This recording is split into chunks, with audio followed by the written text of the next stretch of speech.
Halo semuanya, perkenalkan kami dari kelompok 3 yang beranggotakan Doni Amarullah, saya sendiri Herman Jati, dan juga Muhammad Dafa Sabila. Nah, pada kesempatan kali ini, kami akan menyampaikan dua kasus fraud, yaitu yang pertama adalah kasus dari perusahaan Enron, kemudian yang kedua dari perusahaan WorldCom.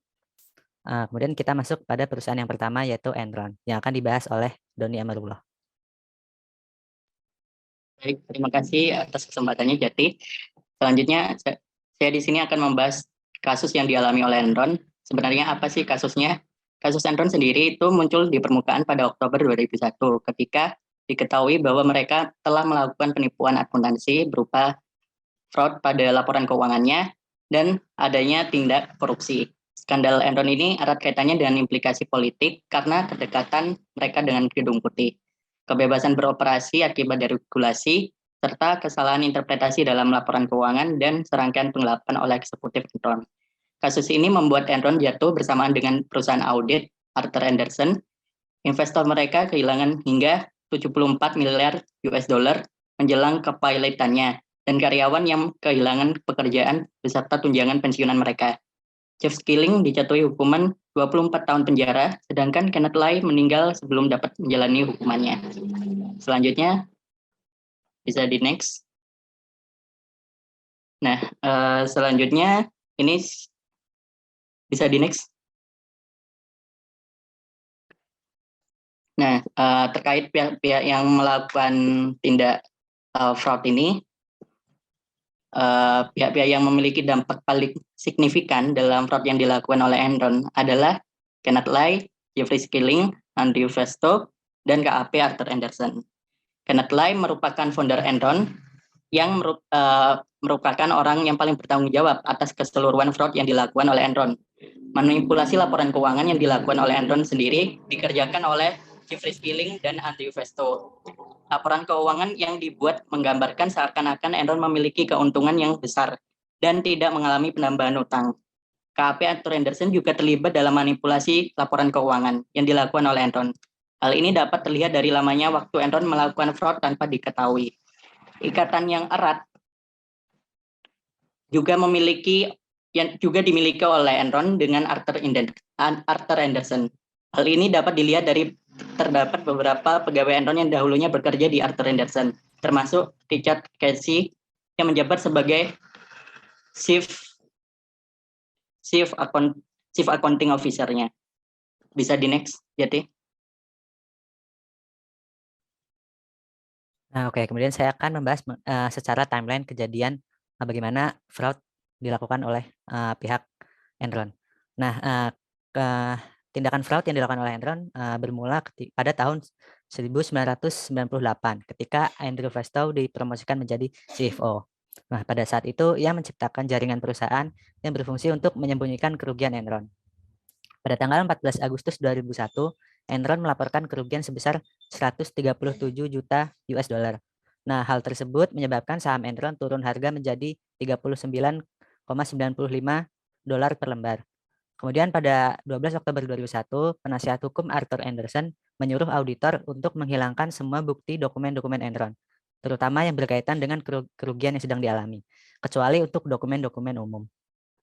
Nah, Enron melaporkan kerugian lagi sebesar 618 juta US dollar dan penghapusan sebesar 1,2 miliar US dollar pada tanggal 16 Oktober 2001.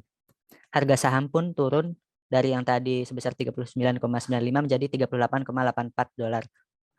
Beberapa hari kemudian dilakukan penyelidikan oleh SEC dan akhirnya Enron mengakui kesalahannya bahwa mereka telah menggelembungkan pendapatan sehingga uang sebesar 586 juta US dollar sejak tahun 1997. Pada Januari tahun 2002, Enron diskors dari New York Stock Exchange dan KAP Arthur Andersen dihukum. Kemudian akan dilanjutkan oleh Dava. Ya, baik, untuk hukum atau peraturan terkait di sini terdapat 4 hukum yang menyatakan bahwa Enron bersalah. Yaitu pertama Section 17A of the Securities Act of 1933. Jadi Enron tuh di sini telah dengan sadar dan dengan sengaja itu menggunakan perangkat, skema, ataupun kecerdasan apapun untuk menipu, mendapatkan uang atau properti dengan menggunakan salah saji atau kelalaian material, atau untuk terlibat dalam transaksi, praktik, atau jalannya bisnis apapun yang beroperasi, atau akan beroperasi sebagai penipuan atau penipuan kepada pembeli. Nah, yang selanjutnya itu ada Section 10B of the Securities Exchange Act of 1934. Jadi di sini tuh Enron telah melanggar hukum untuk menggunakan atau memperkerjakan sehubungan dengan pembelian atau penjualan sekuritas apapun, sebuah perangkat manipulatif atau menipu, atau penemuan yang bertentangan dengan aturan dan peraturan seperti yang mungkin ditentukan oleh SEC. Nah, yang selanjutnya adalah Exchange Act Rule 10B-5. Jadi di sini tuh Enron melanggar hukum yang menyatakan bahwa ilegal bagi siapapun untuk menipu atau menipu seseorang, termasuk melalui kesalahan penyajian informasi material yang sehubungan dengan penjualan atau pembelian dari sekuritas itu sendiri. Nah, yang terakhir adalah Section 13A dan 13B2A dan B of the Exchange Act. Nah, jadi di sini Enron melanggar hukum yang mengharuskan penerbit itu untuk membuat dan menyimpan buku, catatan, dan akun yang secara akurat dan adil mencerminkan transaksi dan disposisi aset dari penerbit tersebut. Next. Nah, jadi untuk selanjutnya bahasan materi mengapa skandal Enron ini dapat terjadi. Nah, sebenarnya tidak ada sumber yang didapat secara luring yang menyebutkan bahwa secara eksplisit alasan Enron itu melakukan fraud. Namun, menurut analisis kami, alasan Enron melakukan fraud tersebut yaitu adalah yang pertama adanya dorongan atau motivasi. Jadi, bentuk kompensasi yang diberikan kepada manajemen berupa opsi saham yang memberikan dorongan kepada manajemen untuk bagaimana agar harga saham perusahaan itu dapat naik gitu, yang dapat berdampak pada keuntungan pribadi. Nah, jadi faktor yang dimainkan di manajemen di sini adalah permintaan dari pasar itu sendiri. Dengan banyaknya permintaan, maka harga saham perusahaan itu akan naik otomatis. Dan laporan keuangan Enron pada waktu itu terdapat aset yang mengalami penurunan nilai serta utang yang cukup signifikan nilainya.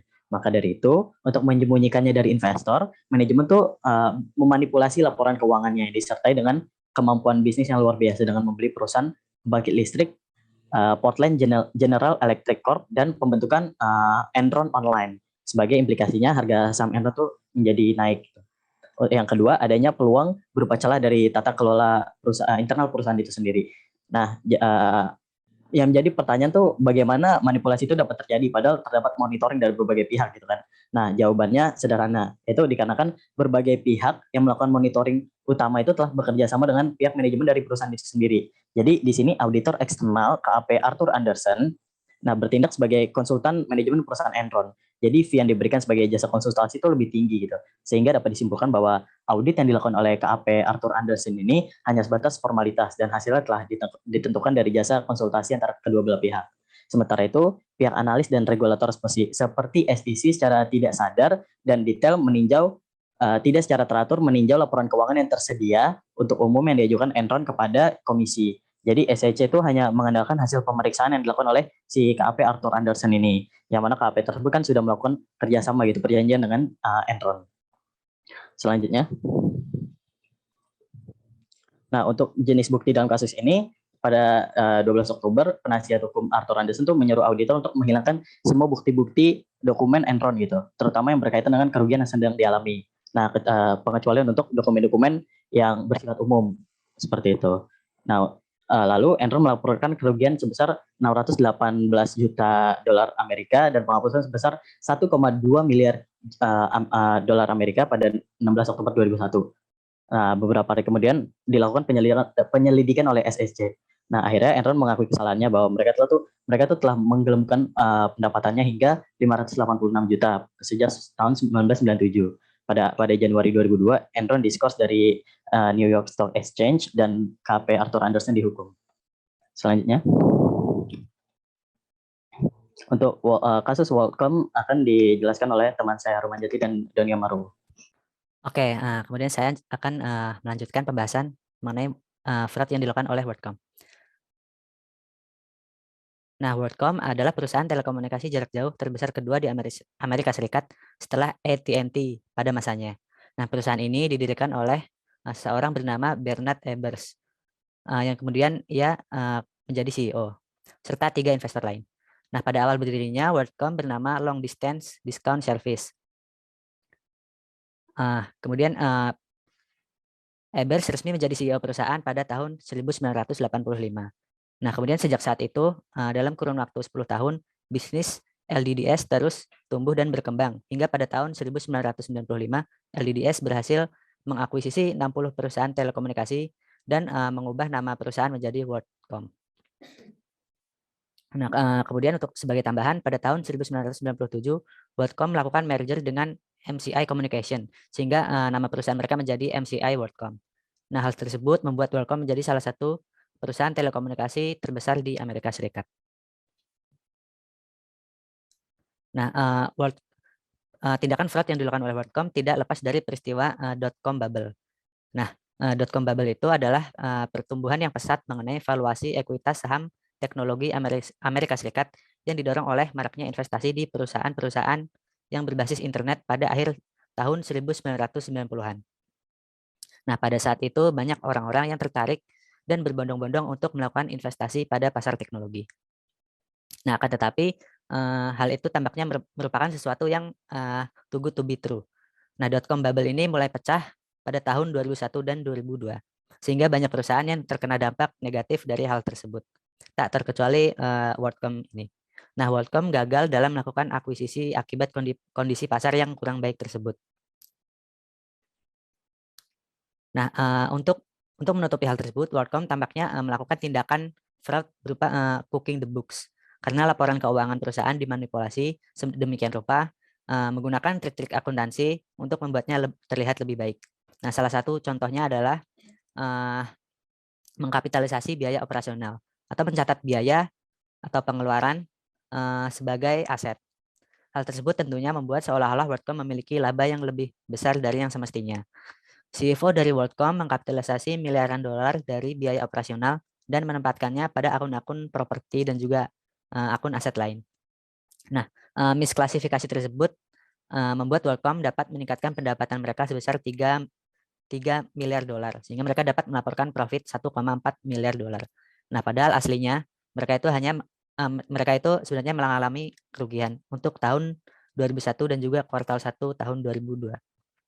Nah, kemudian bagaimana fraud itu dapat terungkap? Mungkin akan disampaikan oleh teman saya.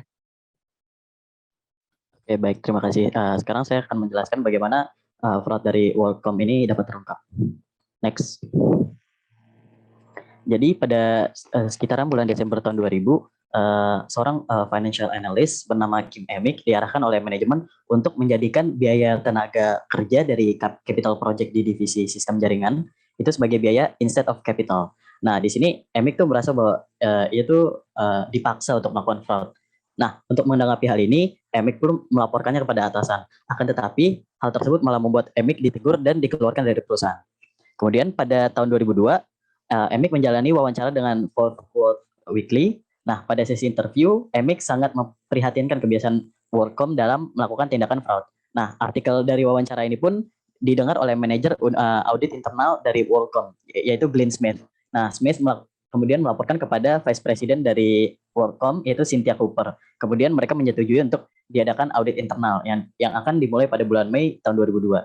Kemudian pada tahun April 2002, CEO dari WorldCom yaitu Bernard Ebbers dipaksa untuk mundur dari jabatannya. Kemudian pada Juni tahun 2002, next.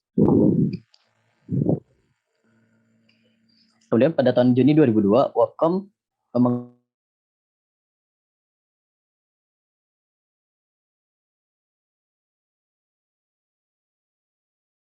mengungkapkan semua tindakan fraud yang telah dilakukan, yang mencapai WorldCom mengajukan pilot dan sampai saat ini merupakan filing bankruptcy terbesar di Amerika Serikat. Perusahaan pun mencatatkan aset 103,8 miliar US dollar dan utang 41 miliar US dollar yang harus dibayar. Next. Nah, untuk alasan mengapa WorldCom ini dapat terjadi, skandal ini dapat terjadi akan dijelaskan oleh teman saya. Baik, terima kasih atas kesempatannya. Mungkin saya di sini akan menjelaskan terkait mengapa sih kasus ini bisa terjadi. Sebenarnya kasus ini bisa terjadi jika dilihat dari fraud triangle itu cuma bisa dilihat dari dorongan atau motivasi. Nah, dorongan atau motivasi di sini lebih terkait dengan tekanan ya. Dikarenakan tadi sudah dijelaskan tentang dot-com bubble yang telah dijelaskan oleh Jati tadi, bahwa dot-com bubble ini pecah, kemudian pertumbuhan dari WorldCom mengalami pada waktu itu kan pertumbuhan dari WorldCom mengalami kenaikan melalui akuisisi. Nah, dengan pecahnya bubble.com bubble tadi, strategi akuisisi yang dilakukan oleh Bernard Ebbers ini berakhir, dan rencana mergernya atau akuisisinya dengan Sprint tadi pada awal tahun 2000 gagal.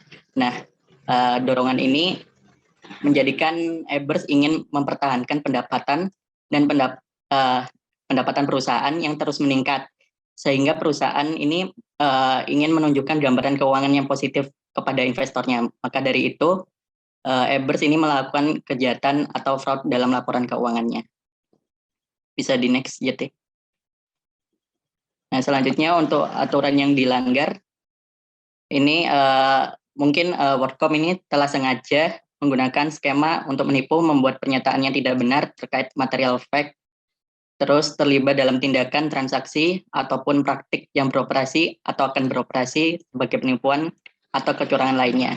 Nah, apa aja sih yang dilanggar? Yaitu yang pertama, IE pasal 10B dan IE Rules 10B 5. Nah, ini dilihat dari formulir 10Q dan 10K yang berupa laporan kuartalan dan tahunan, itu dilaporkan mengandung salah satu material. Kemudian ada pasal 17A terkait formulir 10Q, formulir 425, serta formulir S3 yang dilaporkan ke SEC dilebihkan atas pengecilan line cost sebesar 771 juta US dollar. Kemudian ada pelanggaran terkait IE 13A dengan tidak membuat form 10Q dan 10K yang akurat dan faktual.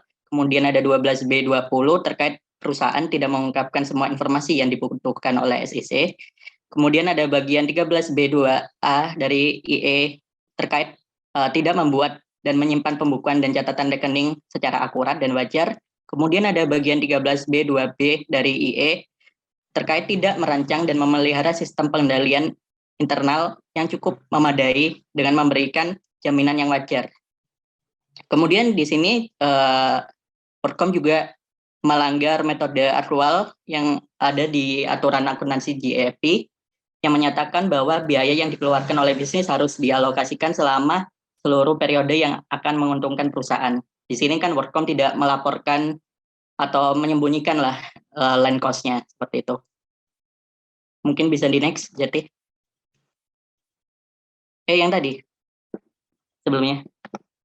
Nah, untuk nah ini di JEP sendiri ada metode-metode atau prinsip aturan JEP yang dilanggar. Yang pertama ada konsistensi. Di sini WorldCom mengubah cara menghitung biaya lini atau line cost, memanipulasi akrual, dan mencatat pendapatan phantom. Kemudian ada verifiabilitas, yaitu CPA lain itu tidak akan setuju dengan entry jurnal yang dibuat WorldCom. Dengan demikian hasil WorldCom itu tidak dapat diverifikasi. Kemudian bebas dari kesalahan. Di sini pelanggaran JEP WorldCom adalah untuk meningkatkan pendapatan, untuk memenuhi atau melampaui proyeksi pendapatan eksternal. Jadi di sini mereka tidak bebas dari kesalahan atau tidak bias. Nah, bisa di next, Jati. Nah, ini untuk buktinya sendiri. Buktinya itu diungkap oleh Dean Smith atau seorang auditor internalnya. Nah, untuk buktinya sendiri itu sebuah tim kecil auditor internal tadi yang telah ditugaskan untuk melakukan audit itu secara diam-diam menyelidiki dan mengungkap penipuan yang tadi totalnya sekitar 4 miliar ya, 4 miliar US dollar pada Juni 2002. Nah, itu ditemukan ikhtisar laba rugi atau income statement yang tidak sesuai terutama pada area pendapatan. Dalam periode yang diselidiki, jumlah yang dibukukan dalam akun pendapatan itu ada yang namanya corporate unallocated. Nah, itu jumlahnya cukup besar. Nah, tanpa adanya corporate unallocated ini, pendapatan ini yang dibukukan dalam akun-akun WorldCom itu, WorldCom bisa dicap gagal dalam 6 dari 12 kuartal antara awal 1999 dan akhir 2001. Nah, jadi ada akun yang aneh dalam laporan keuangannya, yaitu tadi corporate unallocated.